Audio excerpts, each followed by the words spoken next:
Honourable Minister, thank you so much for your time. And it's great to see Abuja hosting this year's annual meeting. And so much has been made about the theme of this year's event. But I just want to get your perspective on, the whole significance of having this event in Abuja now.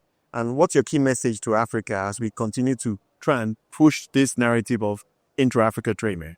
Well, so for me, it's nostalgic. President Orama, one of the most visionary leaders of our time on Pan-African trade, has been leading this institution for 10 years. And being of Nigerian extraction, having this AGM, his final AGM here in Abuja, is symbolic. It just goes to show Nigeria's pivotal role in leading on intra-African trade. You know that the AfCFTA is now 5 years old, and it's been, I think, just in infancy, toddler stage for AfCFTA, but really at an inflection point. Nigeria was the first to announce its 5-year assessment in January of this year. That assessment has now been concluded and will soon be announced. We knew in terms of feedback that coordination, while a lot was happening, we needed a stronger coordination. And so we inaugurated a central coordinating committee, which I chair, and all the participants, the stakeholders across the government and the private sector have been delivering,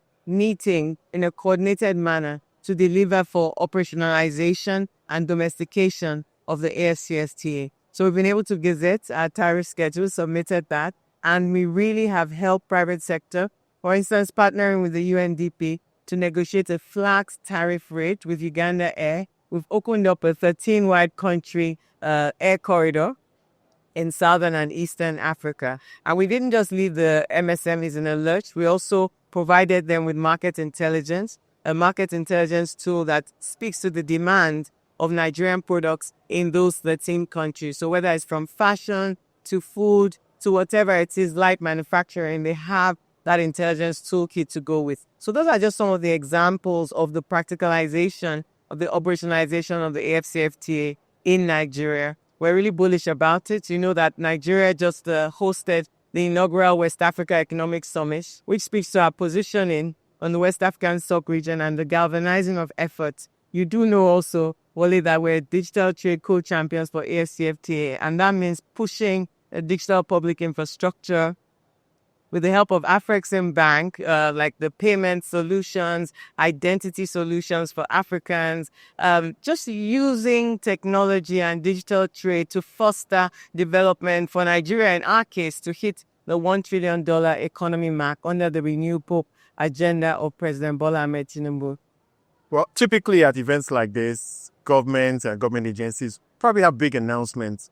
What's your message to Africa right now? What's cooking from your ministry that investors and other governments need to know? So I'll tell you the latest baby in our stables. That will be our connection, our intersection with the Africa Trade Distribution Company. That's under the AfCFTA, subsidiary and offshoot of Afreximbank.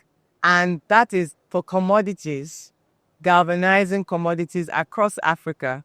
And so to reduce post-harvest losses, to make sure that there's aggregation in a coordinated manner. So Nigeria is the first country that the ATDC will be working with several countries to aggregate, but Nigeria is the first. We announced that on Saturday at the West Africa Economic Summit using the Nigerian Commodity Exchange, the NCX. We're looking forward to aggregating our harvest, making sure that the market intelligence, knowing what global commodities prices are saying. And we talk a lot about Africa exporting raw materials and not making enough. And these are commodities across the board, including solid minerals, rare earths. And so just making sure that in the agriculture space, it also speaks to food security, and it speaks to the cost of food across the continent and availability, trade, logistics, movement of perishables and non-perishables, dry grains. So I'm really excited about that project. I think that is the most exciting, latest thing that we're doing in collaboration with Afreximbank. It sounds like an incredible project. And I guess before I let you go, as you move forward with that, I think what people would like to know is what would success look like with this initiative as you get invested in it now? What can we anticipate down the year? So success looks like productivity and competitiveness. It looks like costs coming down and less wastage. for African On the farmers. trade side as well, it's going to galvanize some trade. Oh, definitely. Trading within ourselves. So it's going to leverage intra-African trade. You know, I mentioned at the beginning, and it's also work to do with AfCFTA. So it's also going to galvanize intra-African trade and services, trade and services. We haven't really touched on that, but you know that we're digital trade co-champions. So the work that we do in that space, and MSMEs have particularly been competitive in layering automation and technology on the work that they do. That's where African MSMEs are competitive. A lot of youth-owned businesses, female-owned businesses making traction in that space. So we continue to support them.